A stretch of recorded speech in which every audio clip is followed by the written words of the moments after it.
Okay, so many video notes for January 31st, picking up with the end of World War I. Remember that you need to make sure you're reading 31, 32 this coming week to help get ready for the reading quiz.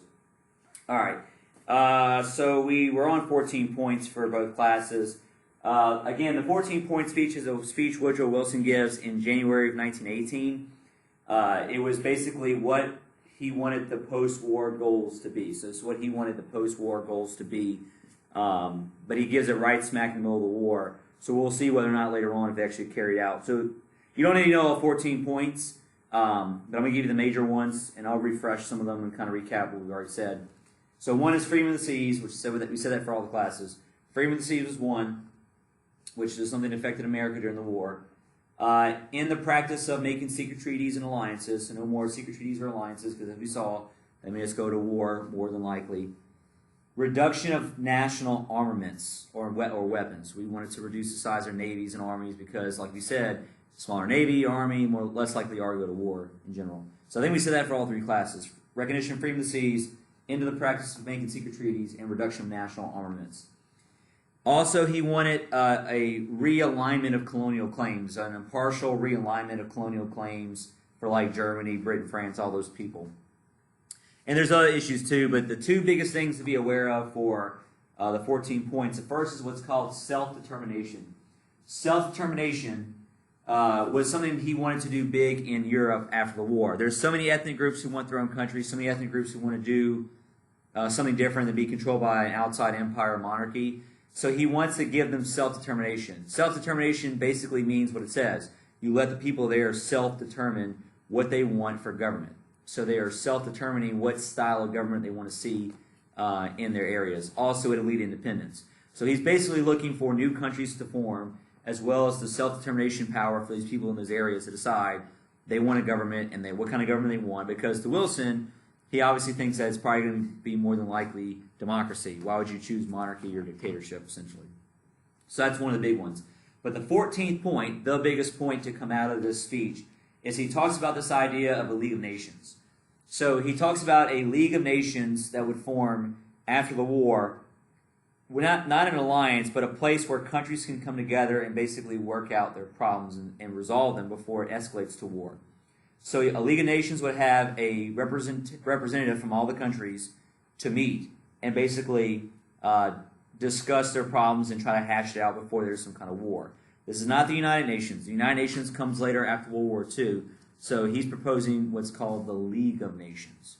So these are all his proposals early in the war, and we're going to see whether or not they actually carried out. So let's talk about Treaty of Versailles. So fast forward, November of 1918, the war ends, goes to armistice, but then you got to begin the process of making a treaty. So the big four leaders of the Allies are going to meet in France, Woodrow Wilson included. So that's going to be something that kind of comes back to bite Wilson later on. Wilson believes that he personally needs to travel to Europe and be directly involved in the peacemaking process, not some diplomat, not Secretary of State. Wilson goes there directly to be a part of this process. And everywhere he goes, they throw parades for him. They herald him like a hero. So everybody respects him and celebrates his arrival. And so he thinks that people really want to embrace America's ideas and his ideas everywhere he ends up traveling to. So he arrives in France early 1919. So early 1919, he's going to arrive in France to start negotiations. So he will be part of what's called the Big Four. So with the Big Four, the four allied powers, America, Britain, France, Italy. So America, Britain, France, Italy will meet. Other people were there somewhat, but those are the ones who really made all the decisions. Even Italy, who was part of the Big Four, didn't have that much influence. They wanted to get more land from Austria and take a lot more territory, but they didn't really necessarily get that much influence like the other three did. But those are the Big Four. What's unusual about this meeting in Paris, Paris, because they're not going to do the treaty signing until Versailles until summer. What's unusual is that usually every time in history you have the losers also attend. So major players like Germany or Austria or Russia are not even invited to come. They have no input on this outcome. And that's unusual. The losers are always present at treaty making. So it's just the Big Four. There, I don't know how well you can see this, but their pictures are up here. I have pictures of both of them here, both. I'll give you their names just to be aware of them, but you're not going to be tested on this. You have David Lloyd George, who's the Prime Minister of Britain. So David Lloyd George of Britain. Victorio Orlando, who is the Prime Minister of, or President. I forget it's Prime Minister or President. Anyway, leader of Italy. So Victorio Orlando is the leader of Italy.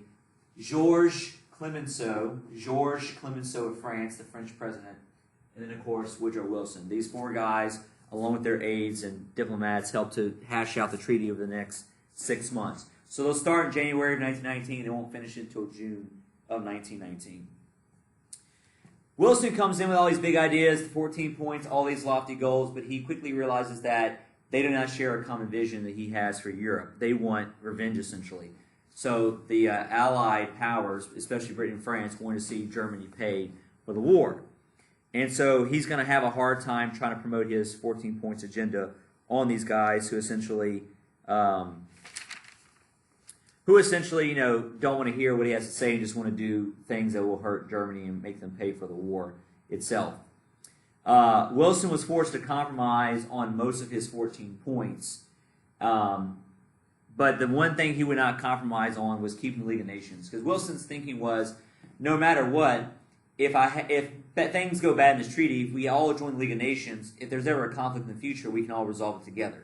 So the one thing he refused to move on and force them to basically acknowledge in the treaty was countries joining the League of Nations. But he had to compromise on all these other issues too. Like France wants Germany to lose territory. France wants some of their colonies. France wants them to have a smaller army because they were attacked by them and they're also neighbors. France, of all of them, probably had the biggest grudge against the Germans.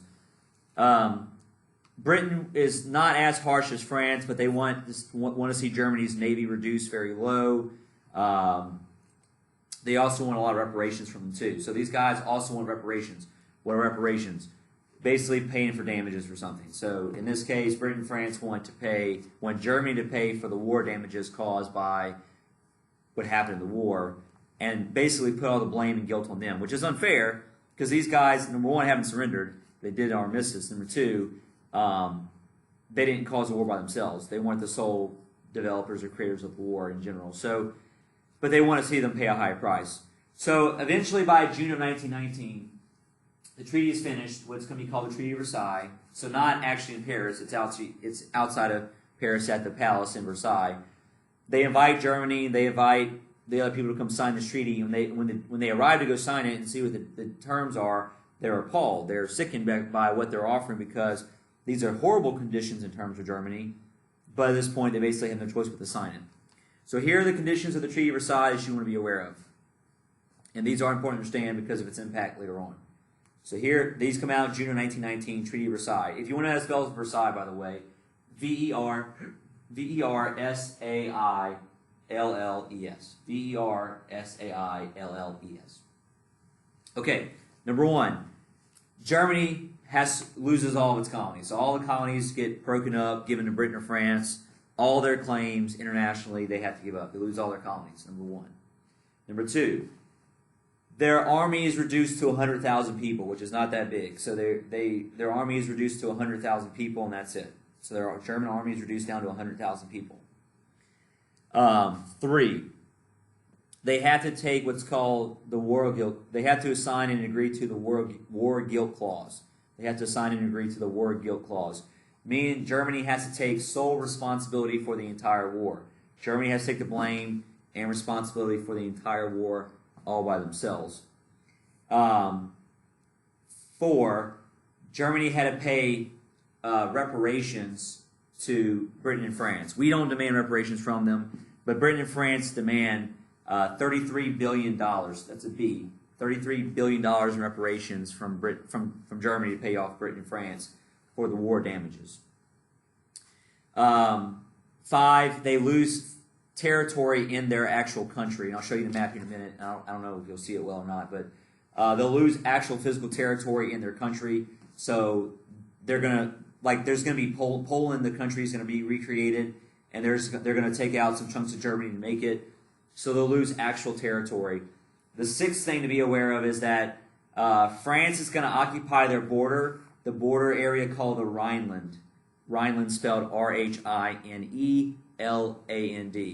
It becomes what's called a demilitarized zone, or DMZ. So the Rhineland will be occupied by French forces for the foreseeable future, and basically they will not allow that area to be militarized at all. That way Germany cannot attack or retaliate against France in the future.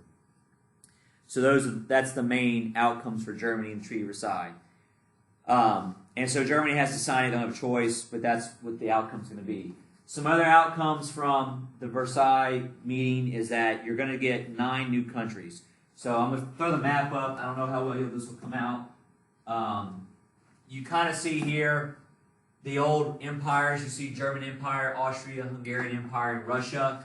And then you have all kinds of new countries developed. You do not need to know the 9 countries, but there are 9 brand new countries that developed. I'll read them off to you real quick. Yugoslavia, Romania, Hungary, and Austria. So Hungary and Austria are 2 separate countries now. Czechoslovakia, Poland, Lithuania, Latvia, and Finland. Those are all the brand new countries that are reshaped and formed out of all this. So they do get to do self-determination.